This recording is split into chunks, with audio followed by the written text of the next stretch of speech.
성인이 된 아이를 내가 책임과 의무를 계속 생각을 한다는 것은 어떤 문제가 발생하냐면요. 성인이 된 아이에게 부모는 나에게 끊임없이 주는 존재다. 나는 부모 걸 다 받아도 되는 존재다. 라는 인식을 하게 만들 수도 있다는 겁니다. 내 자식에게 나의 의무는 어디까지인가? 자식 걱정은 우린 정말 평생 한다고 합니다. 80 먹은 노모가 60 먹은 자식을 걱정한다. 이런 말이 있고요. 내 자식에게 나의 임무, 나의 의무는 어디까지인가 이 생각을 우리는 정말 해봐야 되고 생각할 필요가 있습니다. 그 부분에 대해서 우리는요, 기본을 알아야 돼요. 우리의 우주가 따로 있다고 생각을 하셔야 됩니다. 정말로 따로 있고요. 여러분의 우주에는 누구도 들어갈 수도 없고 내가 남의 우주에 들어갈 수도 없는 거잖아요. 그걸 기본적으로 알고 내 우주가 있어요. 내 우주가 있고 자식의 우주가 있어요. 근데 자식의 우주가 우리가 이제 임신을 했다 그러면 이제 들어오기 시작한 거죠. 나에게 겹쳐오기 시작했다라고 보셔야 돼요. 그러니까 내 우주와 자식의 우주가 있는데 내 우주와 자식의 우주가 크로스되기 시작했다. 그러니까 합쳐서 하나가 됐다는 게 아니고 같은 공간에 머무르기 위한 크로스가 시작됐다. 라고 보셔야 되는 겁니다. 내가 임신을 했다 하더라도 그건 크로스된 거예요. 내 아이와 내가 하나가 됐다라고 이제 육체적으로는 같이 있다고 해도 아이는 아이입니다. 태어나면서부터 다른 존재입니다. 배 안에 있어도 다른 존재예요. 그래도 내가 품고 있다는 거지. 들어오면서부터 서서히 겹쳐져서 임신해서 몇 개월 되면서 더 커지잖아요. 태어나면서부터 이게 더 합쳐진 거죠. 내 임무가 더 늘어나죠. 임신했을 때부터 임무와 의무가 생기는 거잖아요. 근데 크로스가 돼서 움직이는 겁니다. 이게 계속 움직이고 있어요. 크로스 돼서 그대로 있는 게 아니라는 거죠. 이게 아이가 성장을 해감에 따라 아이는 독립체로서 스스로의 주장을 하게 돼 있고 자기의 모습에서 자기의 삶을 꾸려나가고자 살고자 자기 주체적으로 자기의 주장과 자기의 의견을 말하게 되죠. 그거는 이미 독립의 단계에 어떤 단계에 들어가고 있다. 태어났을 때는 잘 안 하지만 어릴 때는 독립의 단계에 서서히 들어가고 있는 겁니다. 그 가장 정점이 사춘기라고 볼 수가 있죠. 사춘기 때는 이제 스스로 독립할 만반의 준비를 하는 때잖아요. 성인이 되기 바로 전이니까요. 만반의 준비를 할 때는 이미 나로부터 이게 크로스된 공간이 벗어나고 있다고 생각을 하셔야 됩니다. 벗어나고 있는 이 아이를 나는 계속 의무와 책임을 진다면 이것도 뭔가 이치에 맞지 않습니다. 자, 그럼 우리 부모를 한번 생각을 해보세요.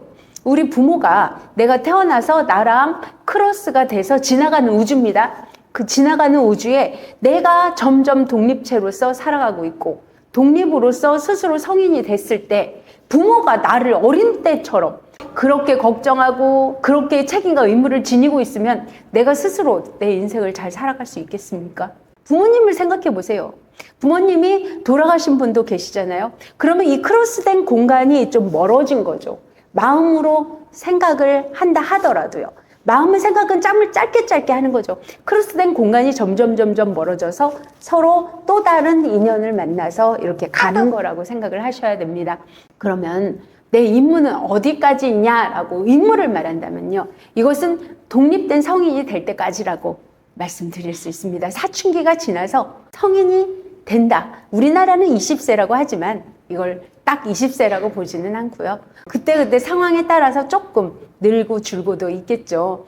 그렇지만 그 성인이 되는 시기 전후로 해서는 내 임무는 이제는 없다고 보시면 됩니다. 성인이 된 아이를 내가 책임과 의무를 계속 생각을 한다는 것은 어떤 문제가 발생하냐면요. 성인이 된 아이에게 부모는 나에게 끊임없이 주는 존재다. 나는 부모 걸 다 받아도 되는 존재다. 라는 인식을 하게 만들 수도 있다는 겁니다. 그리고 부모의 삶은 자기를 존재하기 위해서 있는 거다. 이런 식의 생각도 할 수 있어요. 처음부터 말씀드렸잖아요. 다른 우주가 두 개가 크로스돼서 또 떨어져 나가는 거다. 내가 우리 부모를 한번 생각해 보시면 그렇다는 이치를 아마 알게 될 겁니다. 근데 나는 내 자식에게는 다른 이치를 드립다 부어놓고 있어요.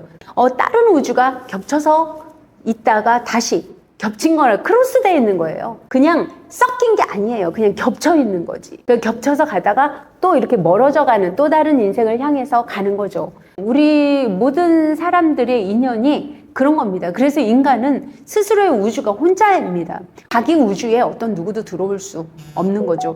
그게 부모가 계속 성인이 된 아이에게 책임과 의무를 가지고 있다면요, 아이가 그런 의식을 갖게 되고 그 아이는 올바른 독립을 하게 되기가 쉽지 않습니다.